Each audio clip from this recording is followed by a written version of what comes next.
L'objectif de cette formation, c'était d'inviter déjà les décideurs locaux à venir, ensuite de les former en matière de leadership, notamment dans le projet Regard, qui est l'initiative pour une responsabilité sociétale d'entreprise et une gouvernance locale, qui prend en compte les sensibilités des droits des femmes, des jeunes, des personnes à mobilité réduite pour un développement durable. Et je crois bien que c'est la mission première de Enda Ecopop, le développement, mais le développement durable.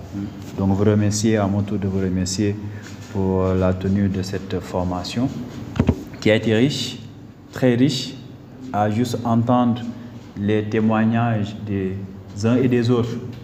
Ceux qui n'étaient pas présents au début ou durant la formation ont pu avoir un petit aperçu de ce qui a été développé durant ces 3 jours. Et ça, c'est important, la restitution.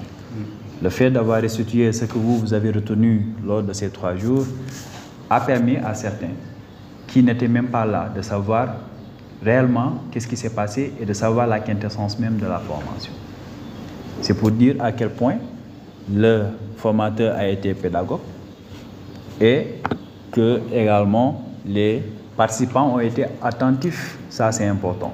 Et je rejoins le formateur, le directeur exécutif, pour ses remerciements à l'endroit des participants de cette activité. La rencontre aujourd'hui vient dans le cadre du projet Regard, qui est une initiative qu'on a démarrée depuis plus d'1 an maintenant avec l'appui de la Fondation Eyelet pour accompagner les collectivités sénégalaises dans l'amélioration de la gouvernance inclusive, surtout en apportant plus de support aux personnes les plus vulnérables dans nos collectivités, à savoir les jeunes, les femmes, les personnes handicapées, pour que ces personnes-là soient beaucoup plus présentes sur l'espace civique pour partager elles-mêmes leurs priorités et participer au développement de la localité. On sait qu'au Sénégal, ces franges-là dont je parle constituent plus de 80% de la population du Sénégal. Rien que les jeunes,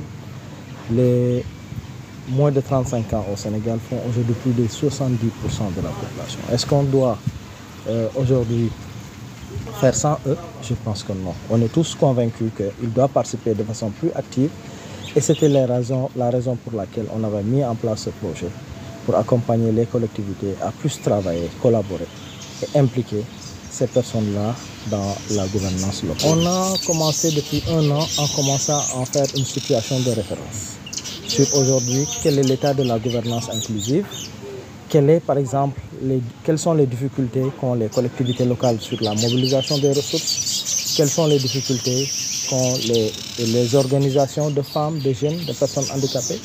Et après ça, on a fait des études pour approfondir un mécanisme qui est là comme la RSE, d'autant plus qu'on sait qu'on est dans des zones minières, pour que la RSE soit plus une réalité permettant aux collectivités locales de mobiliser et de pacifier l'espace public pour que les entreprises minières travaillent mieux avec les collectivités et que ces ressources qui sont partagées puissent mieux servir les populations, jeunes, femmes, personnes handicapées. On a ensuite accompagné les organisations pour asseoir leur crédibilité en essayant d'abord de voir quelles sont les difficultés sur le plan institutionnel et organisationnel. On a déroulé un exercice de renforcement organisationnel et de développement institutionnel avec eux et commencé une série de formations sur le budget participatif, sur le leadership local aujourd'hui, plus tard sur le plaidoyer. Et toutes ces séries de renforcement de capacité visent à les amener à comprendre les enjeux et les défis de la gouvernance locale et à être plus présents sur l'espace. Un jour, nous avons subi une formation sur le leadership, donc organisée par ENDA. Et les 6 communes que ENDA couvre ont eu à participer. Il s'agit de Tomoronkoto, Posanto et Medina Bafé et Bélé et Kolda.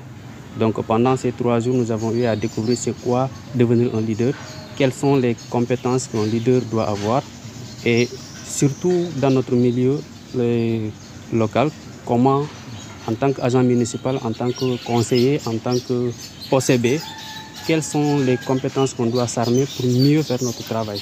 Donc ces 3 jours de formation nous ont permis de découvrir cela et nous ont permis encore de découvrir quel rôle nous devons jouer au niveau des collectivités pour impacter le plus possible sur le développement de nos collectivités. Personnellement, j'ai eu à gagner beaucoup de bagages durant ces 3 jours de formation et j'ai eu également à identifier des points à améliorer dans le cadre de mon travail en tant que secrétaire municipal. Mais également, j'ai eu à savoir comment je dois me comporter avec mes proches collaborateurs d'abord, mais également avec les communautés. Donc, c'est ce qu'on a eu à faire pendant ces 3 jours de formation. Et je ne saurais rendre la parole sans remercier ENDA qui a eu à initier cette formation-là. Et vraiment, ça nous a été d'une importance capitale.